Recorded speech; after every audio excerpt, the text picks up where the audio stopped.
This week on the election campaign with Andrew Neil and guests at midnight, after BBC One joins David Dimbleby in the Midlands for Question Time. Tonight we're in West Bromwich, where with 2 weeks to go until the election, we've a deck full of leaders, deputy leaders and former leaders. This is Question Time.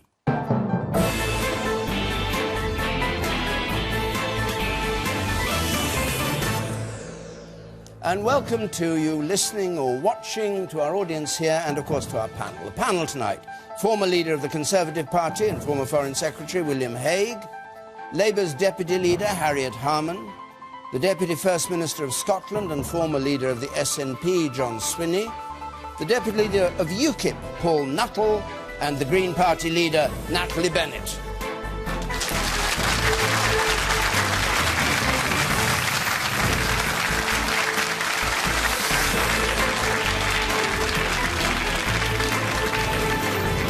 Of course, as always, text or tweet us, our hashtag BBCQT. You can follow us at BBC Question Time.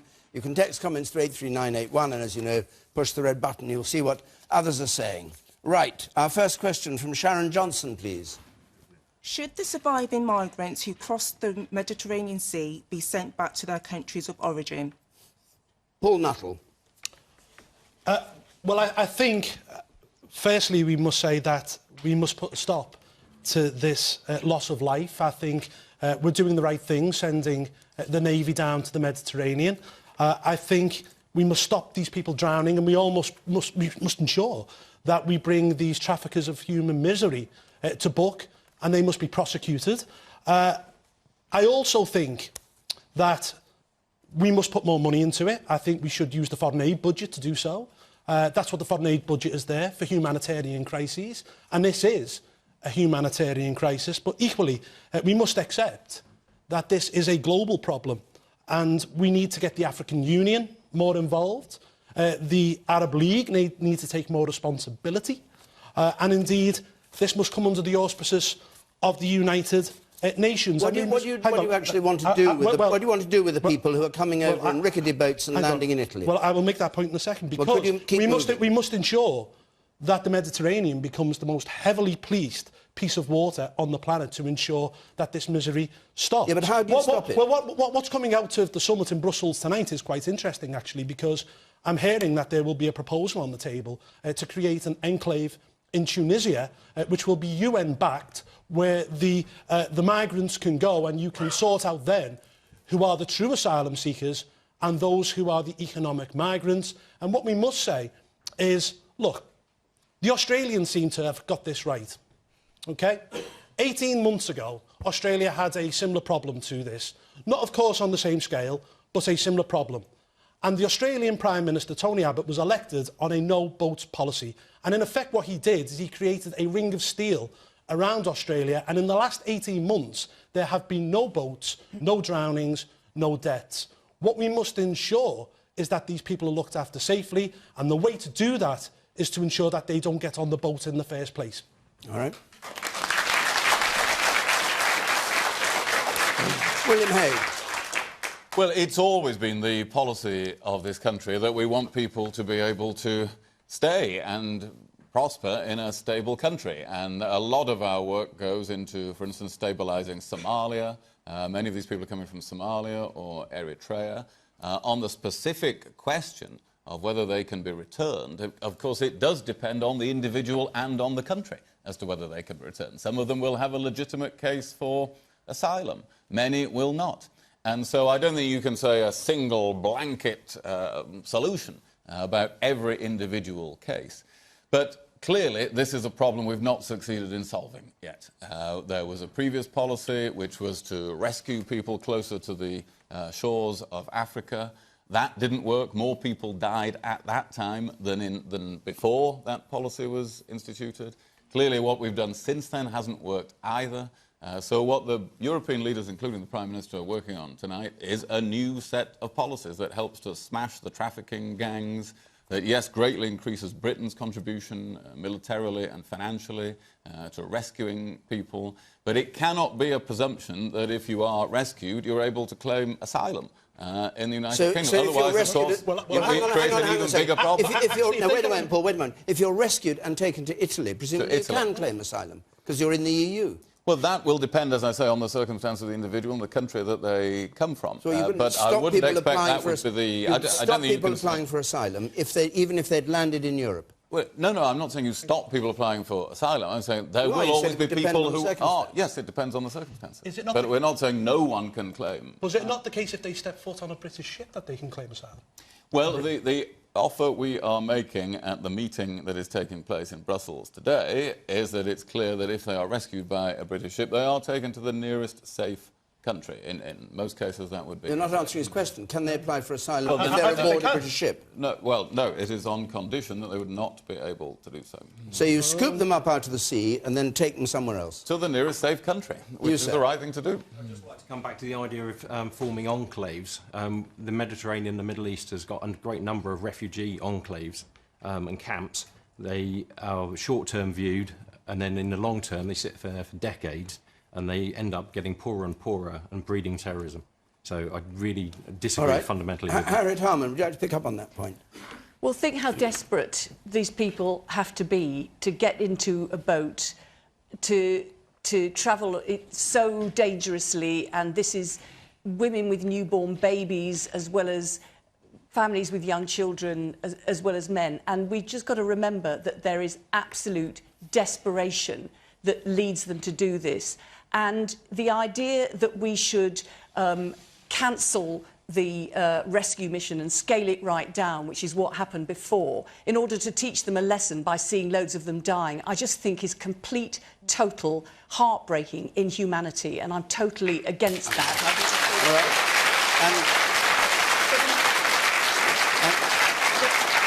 And the question wasn't whether they should be picked out of the sea, but whether they should be sent back to Nigeria or Somalia or wherever they've come from. But what we need to be doing is making absolutely sure that we're doing everything that we can to make the circumstances in the countries that they have fled from less dangerous. I think we should be supporting the UN envoy's work in Libya. We should be doing more to help in the situation in Syria. And the rule is, but, I mean, how long is that going to take? I mean, well, it's going to take years. You know, it is an intractable problem. We have to work together with our partners in Europe and with the Arab League and the African Union. But you do not solve the problem by thinking the problem is first and foremost the annoyance for us of people drowning in the Mediterranean. That is absolutely wrong and would be a shame on us if people look back in hundreds of years' time and think that our concern in this country was the annoyance of people coming and drowning on our shores. They'll say, what sort of country have we become? And I think that we should be making sure, and by the way, the rule is, I'm sure, you know, William Hague will know more about this than me because he's been Foreign Secretary, but as I understand it, the rule is that the place where you land, that you don't have a right to claim asylum somewhere else because, and so this is the case for the people who arrive on that Italian island, because if you allow people to then transfer after they've arrived, then that is what really helps the market in people trafficking. But that's very convenient because you say we in Britain don't have to accept these people because they've landed in Italy. No, but we should help the Italians on a European-wide basis. But if they seek asylum in Italy, European effort to if they're given asylum in Italy, they can go anywhere within Europe, can't they? No, they can't. But they have to stay in Italy? Yeah, they do, right? and they do. You're given they have asylum, to, isn't it? I thought the EU allowed people to move around. No, you claim asylum in the country that you've arrived in. You can't then move to other countries. John Swinney. The first thing I think we have to do is think about this on a human level, that we've got people who are in enormous danger and difficulty, and therefore the first thing I think we have to do is to learn the lessons of the last couple of years and restore the search and rescue services that were taken away from the Mediterranean. And that has to be done not just by the neighbouring countries, that has to be a European-wide effort, and I think we have to acknowledge our part and our participation in that effort, because until we do that, then I think we will see more of the tragic circumstances that we've seen because those arrangements are not in place. And where should the people that are picked up from the sea, assuming the rescue operation is more effective, where should they be taken? Well, What's your view? They should then be that taken. Was the question. Well, they should then be taken to the nearest places of safety, and that again also I think has to be a set of arrangements put in place by an acknowledged European-wide effort to recognise the fact that although this is happening adjacent to Italy, Malta, Greece, it is a European-wide issue, and because we happen to be quite far away from it, doesn't absolve us of a responsibility to help in the solution. And the final thing I'd like to just say, David, is that we also have to see this as part of a general effort to create political stability in different countries. We were involved in the military intervention in Libya, and we have to acknowledge that if we have done that, we also have an obligation to try to create political stability and support political stability in Libya, because that is the source of where many of these difficulties are coming from. The man up there, you sir. And I'll come to you. The man up there in the third row at the back, yes. The problem I got with that is these people smugglers are not stupid. If they know you're going to keep taking them, they're going to find ways to get them to where they want to be. If I remember right, they used to get the boats to go all the way to Italy, and then they started taking the petrol out of the boats so that they finished up halfway, so they'd be rescued by the Italians and then claim asylum.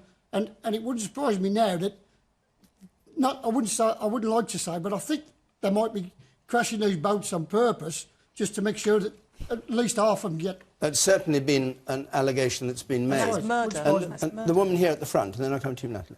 Yes. I think if one or two children in this country died from drowning, there'd be an outcry.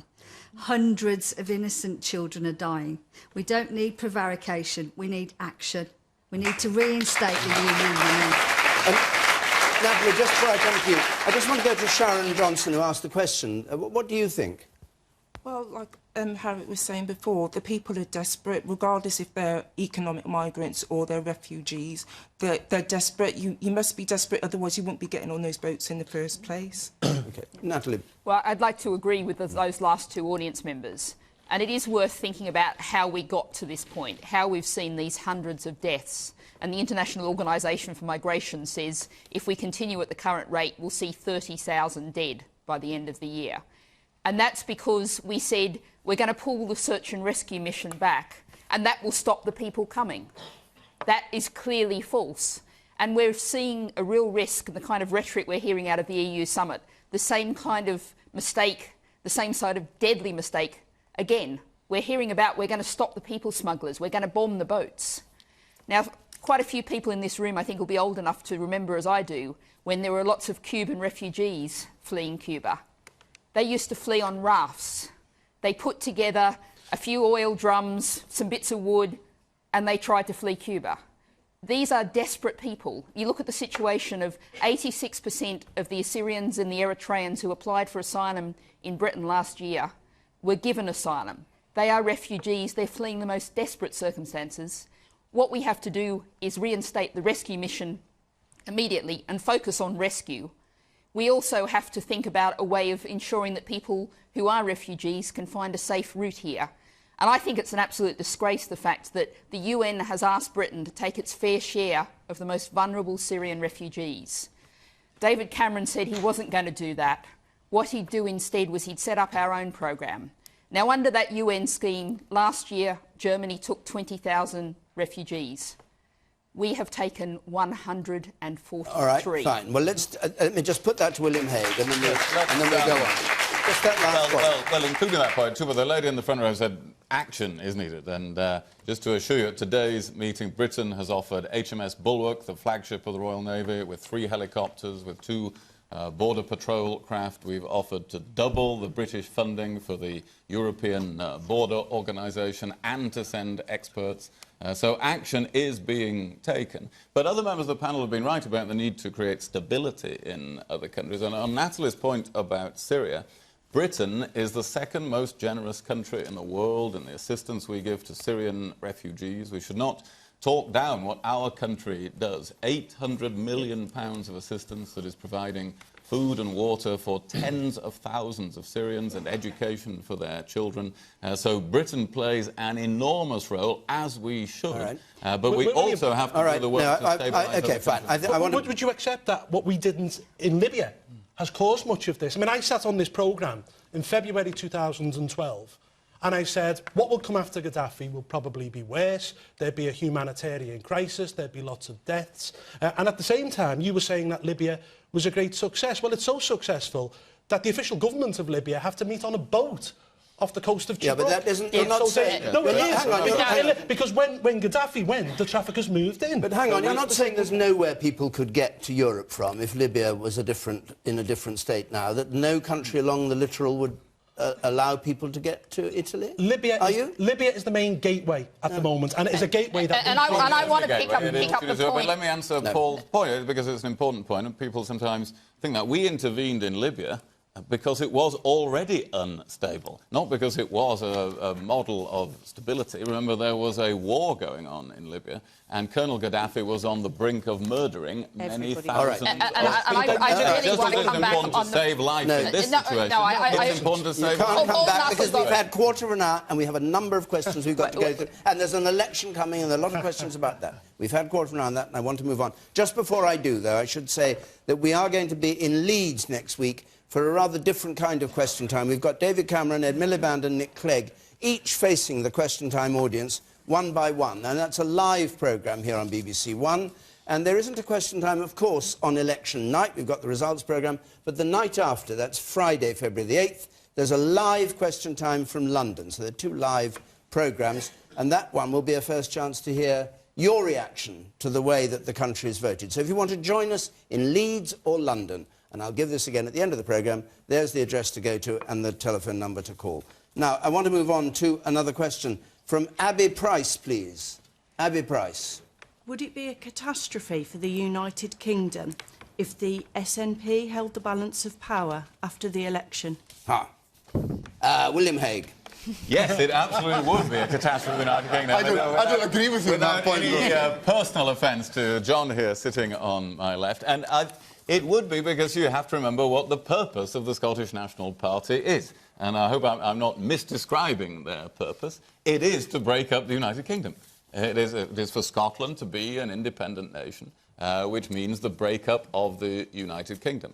And it's difficult to imagine a more dangerous situation in Parliament than for the balance of power to be held by a party that wants to use its leverage and influence in order to break up the country. But they lost the referendum. What can they do in Westminster which will allow them to achieve what they didn't achieve with the referendum? Well, they can do two things. First of all, they would push a Labour government, since they've said there are no circumstances in which they would work with a Conservative government, but they would push a Labour government to more and more extreme positions on spending and taxation. But I believe it would also be in the interest of the Scottish National Party to make impossible demands that nobody could agree to, so that Scotland was turned against England and England against Scotland. And because, after all, it is the Scottish elections next year. And what they really want to win is the Scottish elections next year, so that then they can make the case for another referendum. He's almost nodding at this, but he'll get his own turn in a moment. And that means they will make impossible demands to turn Scotland against England and vice versa. So you think that if there's a Labour government... I mean, the question was, would it be a catastrophe? You're saying that if there's a Labour government which depends in part on the support of the SNP, the Union will split apart. That's your view. Well, I'm saying the Union would be gravely damaged. Well, that's not a catastrophe. A catastrophe is if it breaks up. I think the Union being gravely damaged is a catastrophe, actually. You think David, and it could lead to it break if up. Labour is elected, irrecoverable. We don't know whether, but I certainly think it ranks as a catastrophe, in the words of the lady's question. And the answer to that, of course, there's only one answer to that. Yeah, we know what that is. You guessed it, which is to have a Conservative majority in the general election. Well, surprise, surprise. John Swinney. Well, to answer the question directly, the answer that I would say is no, it would not be. No, it was a surprise to hear me say that. During the referendum campaign, we were told by people like William and various other people who support the Unionist position that Scotland shouldn't leave the United Kingdom, we should lead the United Kingdom. That was the slogan that people were told in Scotland. Don't leave the UK, lead the United Kingdom. So here we are, in a situation where the people of Scotland may decide in the election on the 7th of May to send a significant group of SNP MPs to Westminster if the opinion polls are followed. And we've made it absolutely crystal clear our top priority in this election, and the top priority of SNP MPs, will be to end austerity. That's what we'll be coming to end in the United Kingdom election, to end the austerity that William and his Liberal Democrat partners have inflicted on the people, not just of Scotland, the people of the United Kingdom into the bargain, and to start investing once again in our public services and our public infrastructure. So that would be your price for supporting a Labour wedge in the House of Commons. It would be about ending austerity and increasing public expenditure. And we've set out that would be by 0.5% above inflation. And that has been assessed and looked at, and it's a perfectly deliverable proposition. It involves, yes, more borrowing. It means repairing the deficit later than sooner. But what it would do would relieve many thousands of our citizens from the misery of austerity that many of them are living through just now. Harriet So Harman, that would be our top priority. Would that be a price that you would be prepared to accept, what he's just described, for support from the SNP? Well, all this talk about ending austerity, the best way to protect people against the extreme spending cuts and the unfairness and the threats to the NHS is not by having David Cameron in number 10 again. And if you're urging people, if you're, you know, that is the way to protect everybody in this country against the extreme austerity. But if you're urging people in Scotland, don't vote Labour, vote SNP, and then in Wales you say, don't vote Labour, vote Plaid, then in England you say, don't vote Labour, vote Green, what do you think the result would be? Then that would be David Cameron. You are David Cameron's best hope of getting back into number 10. And the point is, your priority, I don't believe, is austerity. Your priority is independence. That's what you want. And we are not speaking from the unionist position. We're British. We're from the UK. We're not a position. We're actually this country. And I think there is a threat. One is breaking up Britain, and the other is the danger of you putting David Cameron back in number 10. But the point, Harriet, but the point is this. That throughout the referendum campaign, people in Scotland were told, you have an ability to influence the United Kingdom. And what the people in Scotland are democratically considering in the run-up to this election is who they want to send to Westminster to democratically influence the United Kingdom. And we've made it crystal clear that we will go into the House of Commons determined to take an approach to investment in the economy which the Labour Party does not take. The Labour Party wants to cut public spending. We want to start investing in public expenditure to end the austerity that, regrettably, the Conservative Party and the Labour Party are prepared to prolong after this election on the 7th of May. Single-handedly, the SNP would use its influence, you're saying, to force on the Labour Party a policy they don't want. You can't dodge the question. I'm not dodging the question. We can relax because we're not going to be forced. I mean, we've got our own manifesto, we've said what we're going to do, and we're not going to, you know, actually nobody's voted yet. But you're quite arrogant and you think you're telling us what to do, and nobody's actually even voted yet. I'm saying the people of Scotland are considering how they will vote, and the opinion polls show that there is strong prospects. Yeah, we get all that, and then if you get a large number of MPs... Let's just look at the language here, David, that you've used about force. I was in a minority government in the Scottish Parliament for 4 years. We had to work with other parties. We had to agree with other parties. On some occasions, the Labour Party voted for the budget proposals that I put forward on behalf of the people. So when you come to agreements, it's not about forcing people. It's about people recognising... The way you put it is, because you say this is what we're going to do, this is what we want to have as our policy, and by implication, that's the only way we'll support a Labour government. What we are saying is that there's an appetite in the country to end austerity. It's an appetite to end it in Scotland, and the best way to do that is by voting SNP and influencing the outcome of the general election. Natalie Bennett, let's hear from you. Thank you very much, John. Well, I think what we're hearing here from both William and Harriet, and I'm afraid you too also, David, is a lack of respect for the voters. Each voter has a choice. You're not electing a Prime Minister, you're not electing a party, you're electing your local MP. And that's the sum total of all of those MPs, all of your choices as voters, will then have to decide what's happening in the new Parliament. Now, we know that first past the post is an utterly failed system that doesn't reflect the reality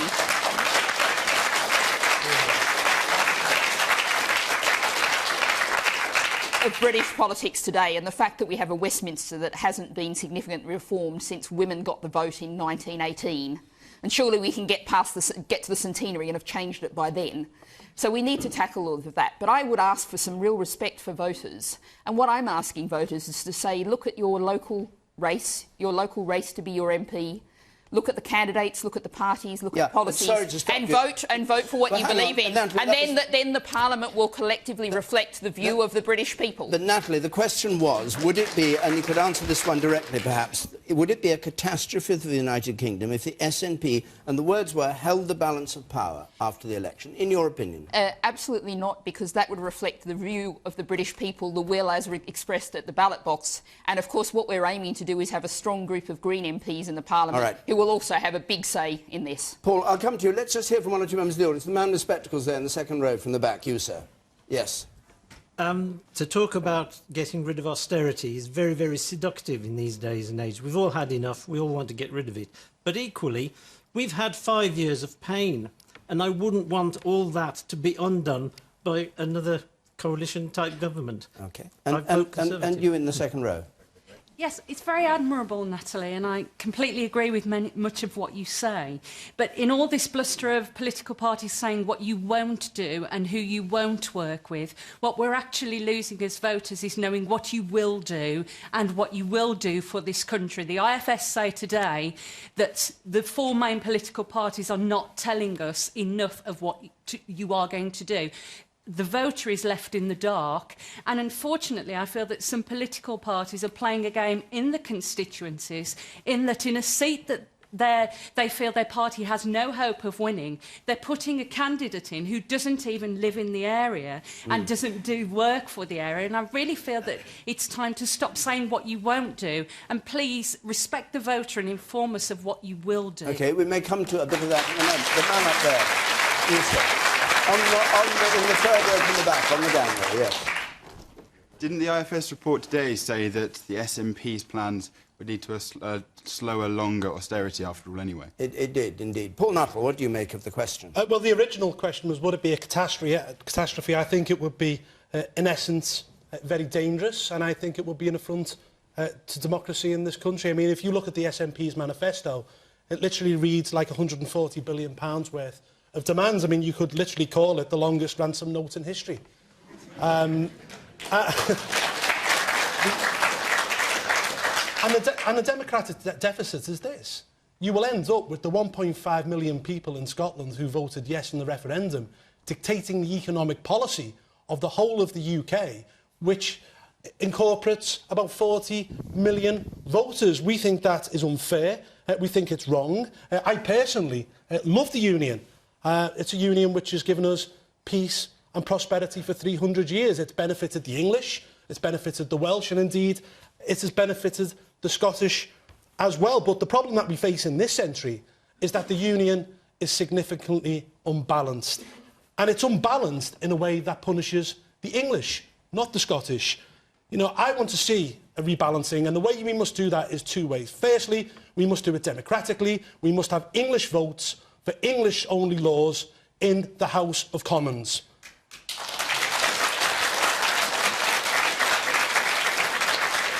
And secondly, we must rip up the discredited Barnett formula, which ensures that Scotland receives around £1,400 per head more than the English. There's a problem in the union at the moment.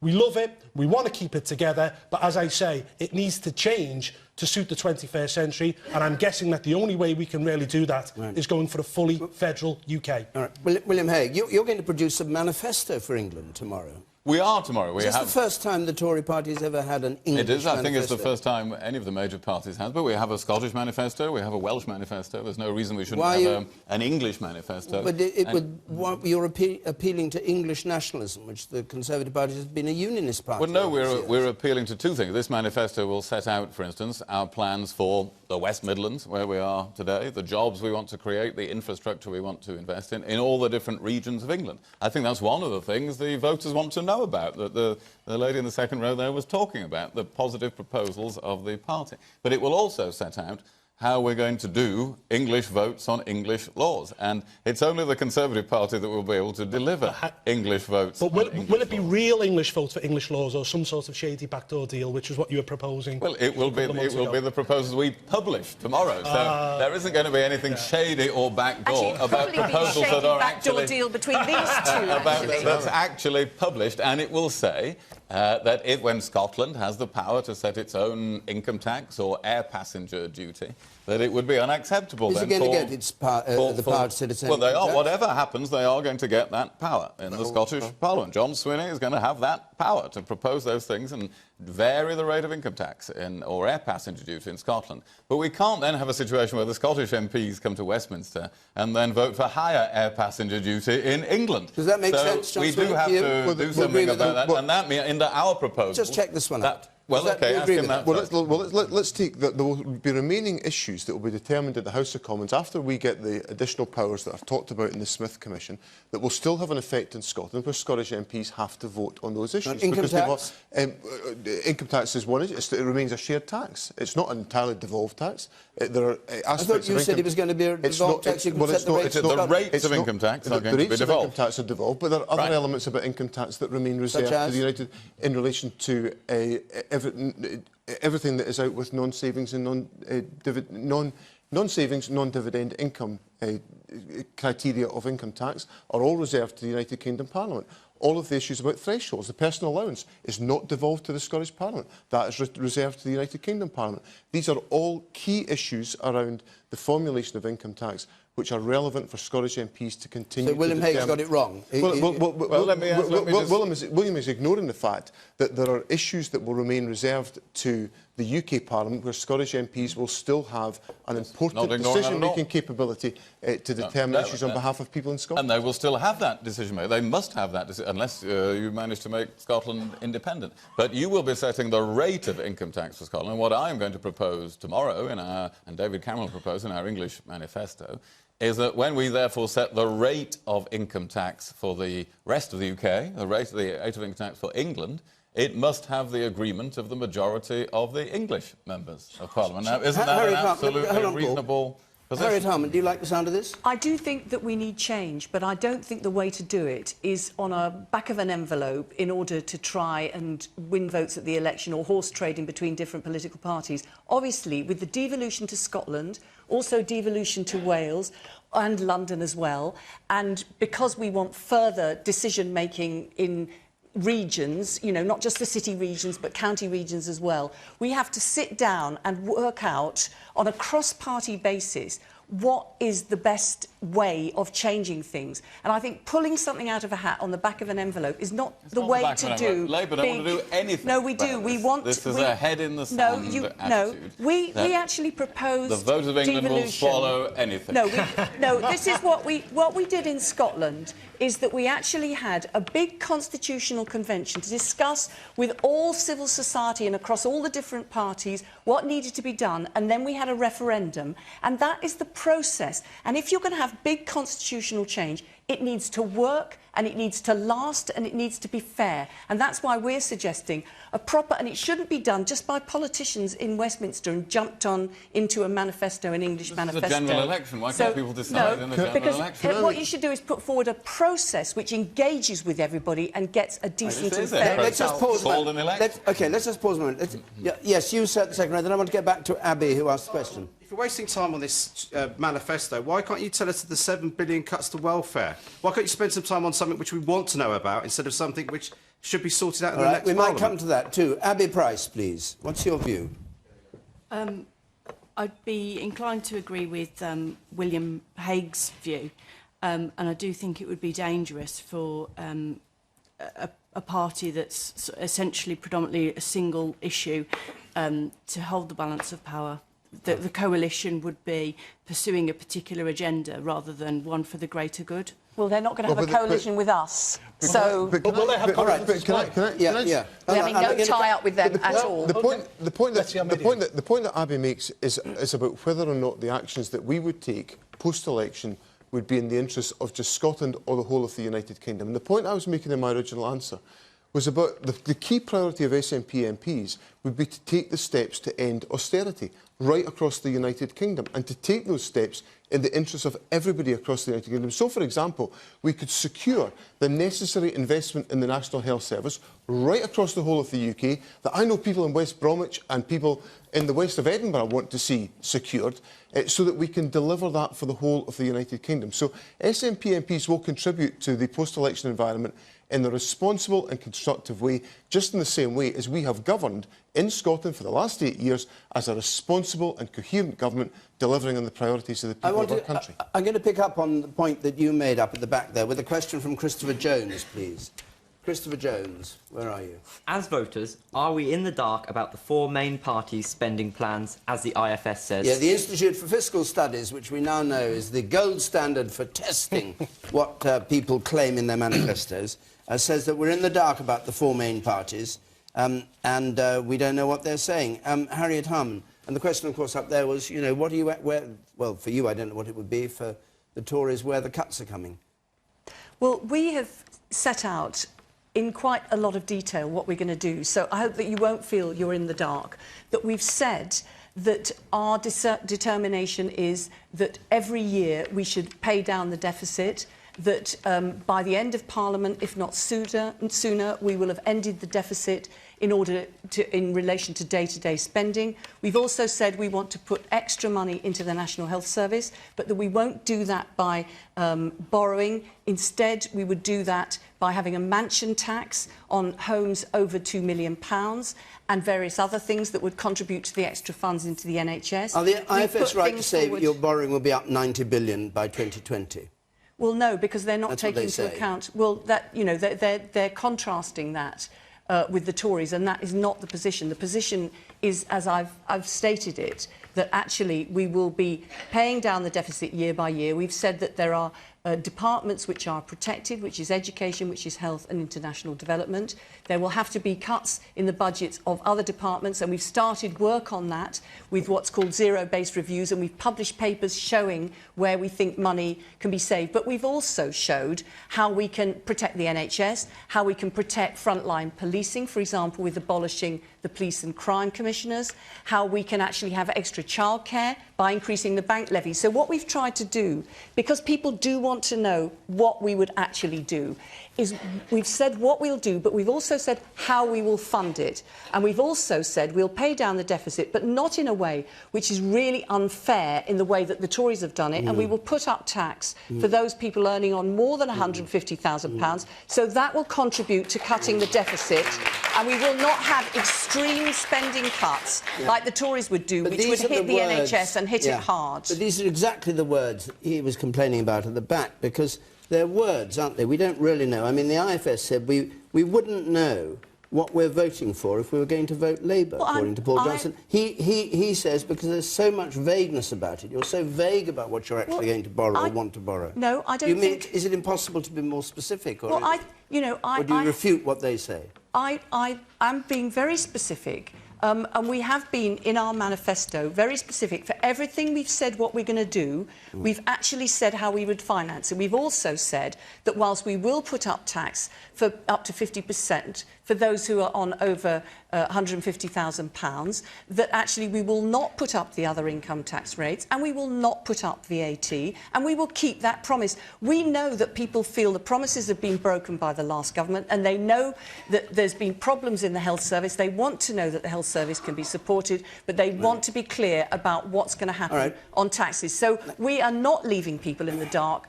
You know, do have a look at what we're saying. It is very specific and it's very detailed. And, you know, if we get into government, we will put this I think you have to take a pause now, if you would. Thank you very much. Well, then you're saying, well, I'm not giving you enough No, you can't do the whole manifesto. I'm here to, you know, to give the when information. I say, are you giving enough? You don't have to give all the details such as you've got. You just refute or not. But, William Hague, the accusation against you from the IFS, and they're very interesting, the IFS, on this, what they say about you is there's no detail about the bad stuff, which was what the man up at the back said. Why is there no detail about the bad stuff? Cuts of 9 to 10 billion of welfare cuts, 13 billion of departmental cuts. Is it because you don't know? I mean, Osborne keeps saying, trust us, we know how to handle money. But you never actually tell us. You can't tell that man up there. Perhaps you can. Well, of course, in the case of the government, there is an enormous amount of detail because we're actually entering the year, fiscal year 2015 to 16. The government has a budget. It's all there. And in that year, we are raising income tax thresholds to take more people out of tax altogether. We are saving money in some government departments. And this is the policy of the Conservative Party. It's there in enormous detail for the current financial year, and we want to continue that approach. The other, no, it isn't. No, it isn't. No, it isn't. You haven't. There's a leaked document, and everyone refutes it, saying what you're going to do in terms of cutting things. You say some departments. But what are you going to do about the welfare bill? Let me give you some examples. Well, give me some welfare. I will give you some welfare examples. We've already introduced a cap of £26,000 on welfare benefits for a household. How much does that say? So that it... No, but let me... we'll have to have enough time to explain what we're going to do. I haven't actually finished the sentence yet. I'm about to say... How many people hit that ceiling at the moment? I'm about to say, David, that we will reduce that to £23,000. That is one of the ways in which we've created incentives to work. We are going to freeze benefits, some benefits, over the next 2 years. We've already announced that. That saves £2 billion. But of course, we will always protect pensioners, who we've introduced a triple lock for, and we will protect the most vulnerable people. So there is detail. That's vulnerable millionaires. It's not... It is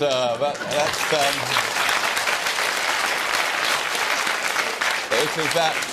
Labour say they will tax millionaires, and you know every Labour government has ended up taxing people who are not remotely millionaires and taxing everybody in the country a great deal more and having a lot more people out of work at the same time. That's been the record of every Labour government in history. So there is detail to what we will do. But the other figures that came out today, as well as the IFS report, showed that we've now more than halved the deficit. And I think the gentleman back there in the glasses made an important point, because he said there's been pain, and there has been pain in the last few years. Don't go back on it now. Because the real austerity we've seen in some countries is when they lose control of their deficit. Portugal has had to cut its health service by 17%. Greece has had to cut its health service by 14%. We haven't had to do anything like that in this country because we're getting a grip on our deficit. And that's what's bringing business confidence. That's why we've got 2 million more people in work in this country than we had 5 years ago. And no Labour minister has ever been able to come on this programme and say that, ever in history. That is an important achievement of the Conservatives over the last 5 years. Paul Nuttall. Well, I think this report is striking. It shows that, I think it says the Conservatives got £25 billion worth of unfunded spending commitments, including £8 billion on the NHS. Now, I've no idea where they're getting this money from. I'm sure you haven't, unless they found some sort of magic money tree in Conservative central office. You know, they're spending money like confetti, or they're making promises, because, unfortunately, for them, their Conservative campaign has faltered, it's flatlined, and they've got no detail on eliminating the deficit. Now, William might say that they've halved the deficit, but national debt has doubled, so in effect... What about you? They're taking what about UKIP? Well, do you know what, David? We are the only political party in this election, and indeed in British political history, that has had its manifesto signed off by an independent economic think tank. But haven't you got extraordinary figures in there, like what you think you'll save if we leave the EU? Something which you can't know we will do, even if you win your 2 or 3 We've seats. made it perfectly clear how we will make £32 billion worth of savings. We can do this by slashing the foreign aid budget, which is absolutely crazy, considering we don't know where half of that money actually goes, that we're still giving money to 8 out of 10, the 10 most corrupt countries on the planet. We want to scrap the vanity project, which is HS2. We want to rip up the Barner formula. And indeed, of course, there will be a dividend when we leave the European Union, which is why UKIP was indeed founded. But I just want to make one last point on this. The reality about these manifestos is this.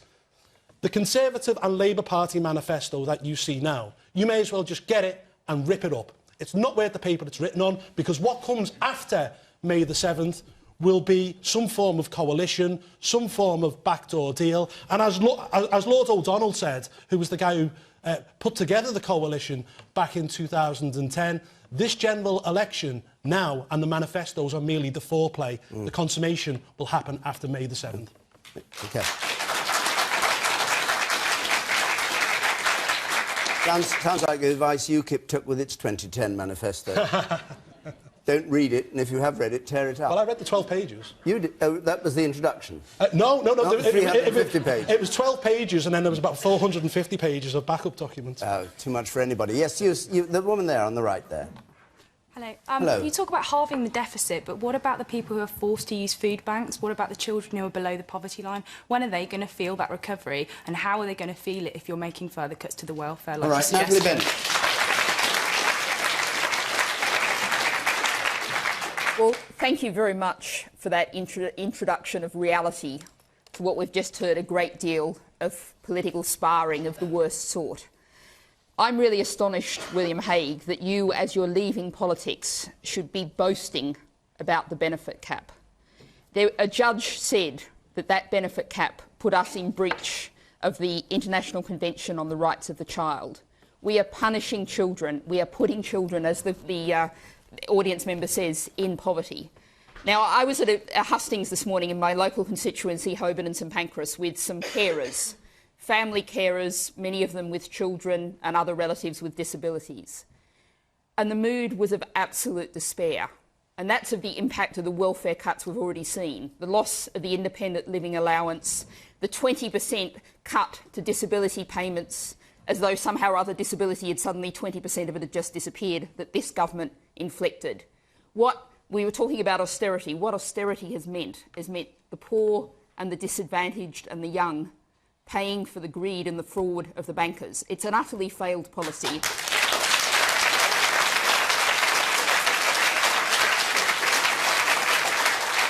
You don't agree we're in the dark in the way the IFS said about what the parties would do. You obviously think you know which way they'll go. Well, what we know what we're being offered is austerity heavy or austerity light.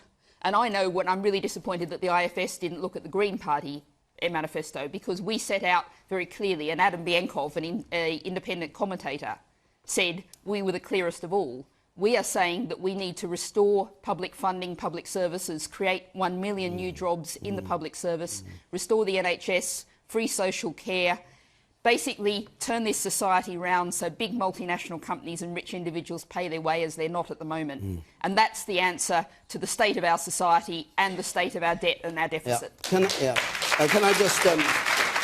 you made the point about the IFS. I'll just tell you what the IFS did say about the Greens. Their plans to raise $200 billion from tax avoidance and wealth taxes, I quote Paul Johnson, would be laughable if it weren't playing into a wider narrative that there's a magic money tree that we can pluck at will. Well, I think what you're looking at is a very conventional economics. I'm sorry, I'm not looking at anything. I'm quoting what the IFS said. And I'm talking about you were saying they'd said nothing. They did say this. Well, what I'm talking about is the IFS being a very conventional economics that basically somehow assumes that we can continue to allow the wealthy to keep getting wealthier while the rest of us get poorer. And that very clearly can't continue. Okay. I just want to point on, because the only jobs that Natalie Bennett has just been calling for are public sector jobs.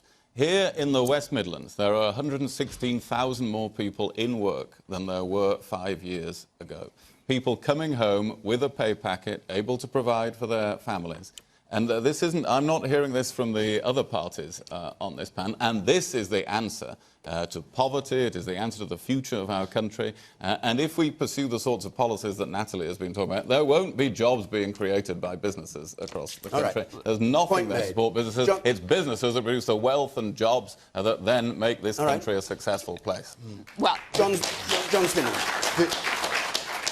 The point the lady made a second ago about food banks is one of the reasons why we've put central in our manifesto the ending of austerity, because there's 117,000 people in Scotland using food banks in the 21st century. It's absolutely atrocious. So and the policy of austerity on any objective measure has failed. There should be, today they're announcing on the televisions I came in that borrowing is £87 billion this year. Under the Chancellor's plans, it should be zero. The deficit should have been eliminated. So, so austerity on any measure has failed, and it's also causing great hardship to people in our communities. Now, we've put at the centre of our proposition a 0.5% increase in real terms in public expenditure.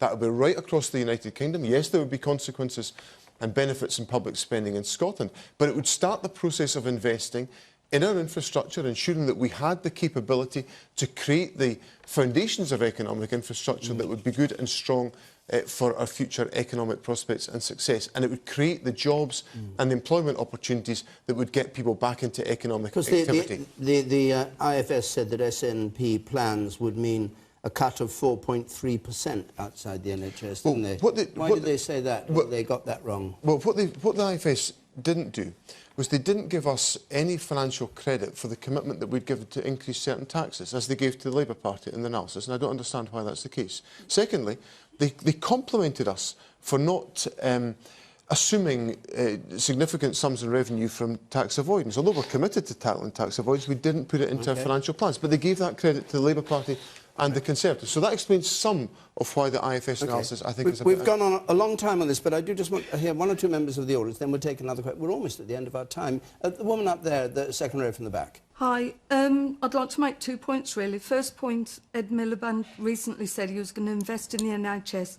by training more nurses.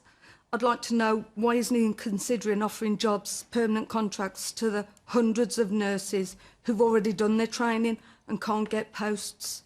And second thing... You're not a nurse yourself, by any chance? I am. You are a nurse, yes. OK. Both. And the second point? And the second point I'd like to make is that we are responsible.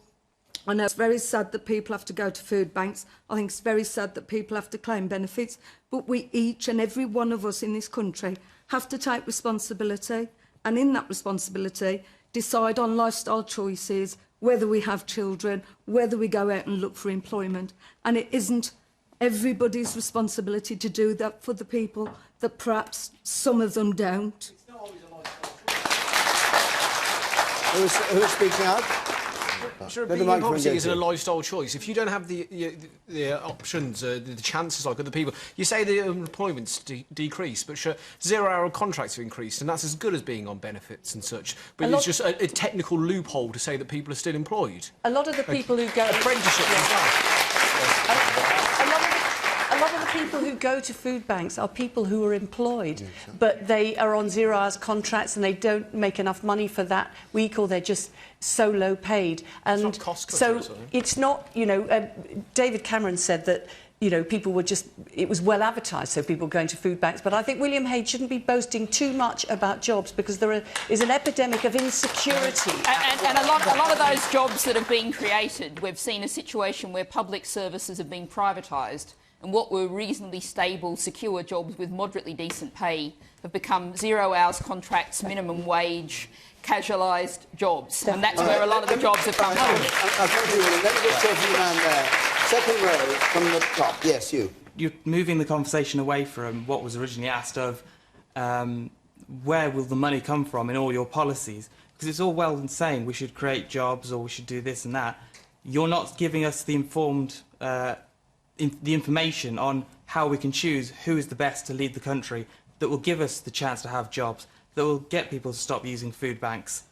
What is the information you want? Where these cuts are going to come from? Because they've all come out with, we're going to spend this much on the NHS, we're going to spend this much on all these different things that sound good, but they're not going to say where the money is going to come from, which is usually going to be cuts or tax. And we need to know where those are going to come from as well. We're the only political party that have had this signed off by an independent economic think tank. Yeah. I hope other parties in future elections do exactly the same. And we've set out where the tax is coming from and saying that no one earning less than £42,000 a year will face any more tax on earnings. But this is often said, that what you've just said about it not being clear. I mean, the two larger parties, sitting one on my right, one on my left, are you not happy with what they've said tonight about what their plans are? Where is it that they're failing you? Well, there's 30 billion black hole in Conservatives. I don't know the number on Labour. But they've just repeated exactly the same policies that we already know about. But the IFS, if the IFS don't have the numbers to fill in the blanks, then I think a lot of the public won't either. And this was one of the IFS complaints. You wouldn't know what you're voting for. Harriet Hum, do you want to have one more go at convincing him?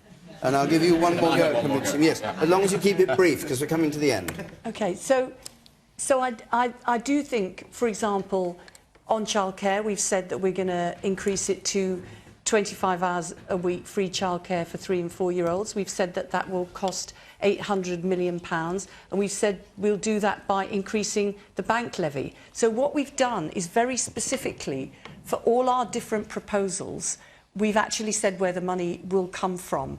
And, you know, we have tried to be clear. I know that the more everybody says it isn't clear, the more people think it isn't. And there is a trust deficit, which means lots of people don't believe promises that are made and lots of promises have been broken. And so I do think that it's really important that we have been absolutely clear and we've set it out in our manifesto. Right. And it's not all the wonderful things we'd like to do, but it's a very important start. And at least it's turning away from the extreme cuts and the austerity, which have made this country worse off and also failed to cut deficits.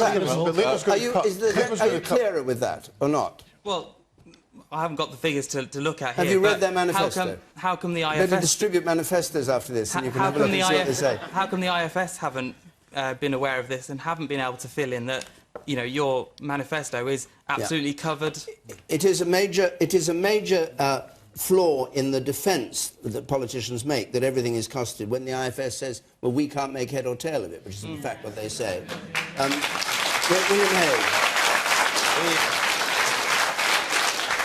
Let me have a go with the gentleman up there as well. Then it's Paul Johnson for president. And to save the money we need to save, to eliminate the budget deficit, we have to save for 2 more years £1 out of every £100 that the government spends. That is the scale of cuts or reductions. And businesses have to do that all the time. Many households have to do that all the time. Save £1 out of 100. It's entirely possible to do that. We've been doing more than that in the last 5 years. But I really have to react to this belittling of the growth of employment in this country that we've just heard from some on the panel. We have created 1,000 new jobs on average every working day in this Parliament. It's our prime objective to continue doing that. Yeah.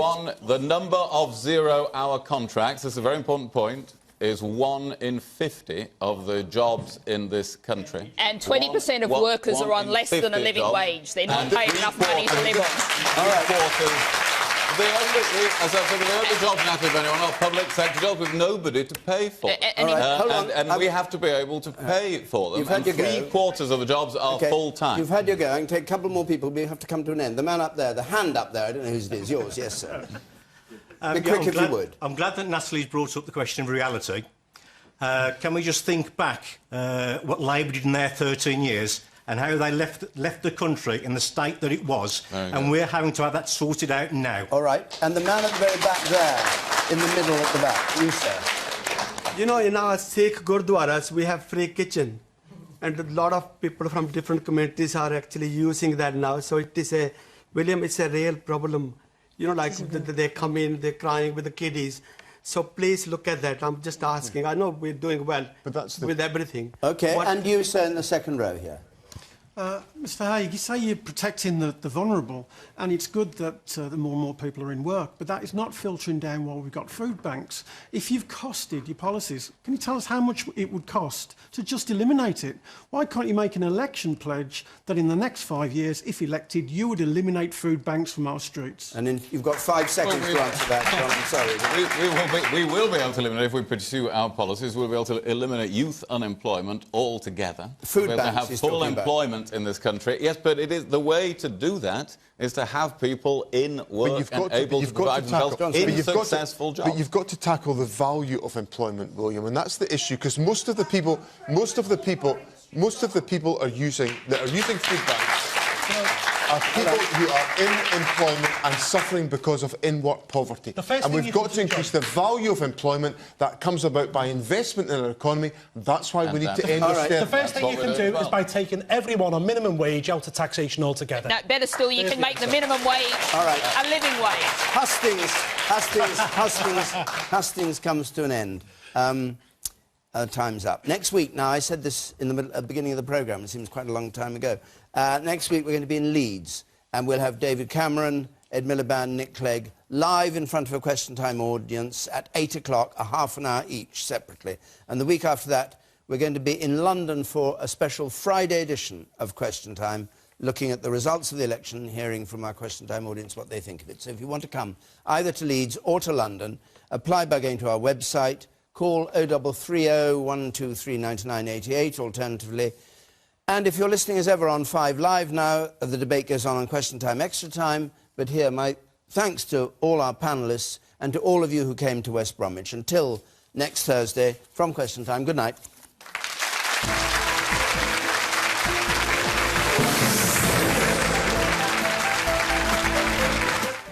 More late-night political talk with Andrew Neil next on BBC One, this week on the election campaign.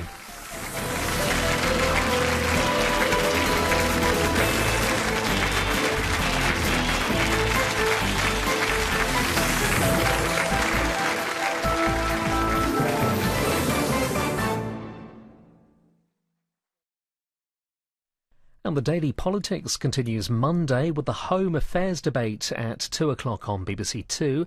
Then later on Monday evening, Evan Davis will be getting to the heart of it in the leader interviews with leader of the SNP